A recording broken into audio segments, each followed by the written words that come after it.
Hello friends, అందరూ ఎలా ఉన్నారు? బాగున్నారా? నేను మాధవి. మహాశివరాత్రి రోజు మా నెడదవోల్లో సోమేశ్వర స్వామి గుళ్ళోని గోలింగేశ్వర స్వామి గుళ్ళోని కూడా అభిషేకాలు చాలా విశేషంగా జరుగుతాయి. అక్కడ చాలామంది భక్తులు వచ్చి జాగరణ చేస్తారు. మేము కూడా వెళ్ళాము. లింగోద్భవ టైం వరకు ఉండి అవన్నీ చూసుకొని వచ్చామన్నమాట.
ఈ ఆలయము సోమేశ్వర స్వామి ఆలయము లోపల చిన్నగా ఉంటుంది. అందుకే అర్చకులు మాత్రమే వెళ్ళి అభిషేకాలు చేస్తారు. అందరూ చూడడానికి స్క్రీన్స్ పెడతారనమాట. ఒకళ్ళు ఇద్దరు కాదు కదా, తెల్లవార్లు చేస్తారు కాబట్టి బ్యాచ్లుగా చేస్తారు. భక్తులకు కూడా ఏ ఇబ్బంది లేకుండా పాలు, మంచినీళ్ళు, కాఫీలు ఇలాంటివన్నీ ఏర్పాట్లు చేశారు. ఉపవాసాలతో ఉంటారు కదా.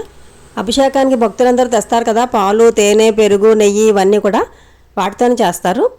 పళ్ళన్నీ కలిపి రసాలు తీసి పెడతారు. వేటికి అవి పడరసాలు అన్నమాట అభిషేకానికి.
ఈ ఆలయము గోలింగేశ్వర స్వామి ఆలయము.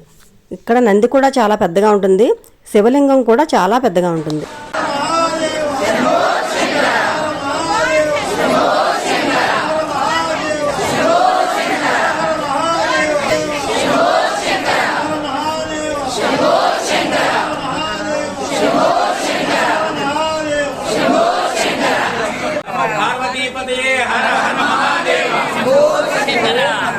లింగోద్భవం టైం అయిపోయిన తర్వాత కాసేపు గుడి తలుపులు మూసేసి స్వామికి బాగా అలంకరించి భక్తులందరినీ స్వామి దర్శనానికి వదిలేరండి. ఇక్కడ అమ్మవారు కూడా చాలా బాగుంటుందండి. అమ్మవారిని అయ్యవారిని ఒక దగ్గరగా పెట్టి బాగా అలంకరించారు. కళ్యాణం కూడా జరుగుతుంది కదా, శివయ్యని పార్వతీదేవిని బాగా అలంకరించి పెట్టారు. మాకు దర్శనం కూడా చాలా బాగా అయింది. ఈ వీడియోని వెంటనే షేర్ చేయలేదండి, ఎందుకంటే ఎవరు చూసే ఇది కూడా ఉండదు కదా, అందరూ అలసిపోయి ఉంటారు, పూజలు ఉపవాసం జాగారం చేస్తారు కదా, అందుకే అప్పుడు షార్ట్ మాత్రమే పెట్టాను. ఓకే ఫ్రెండ్స్, ఈ వీడియో ఎక్కడితో సమాప్తం అండి. ఈ వీడియో కనుక మీకు నచ్చినట్లయితే like, share and subscribe. Thank you.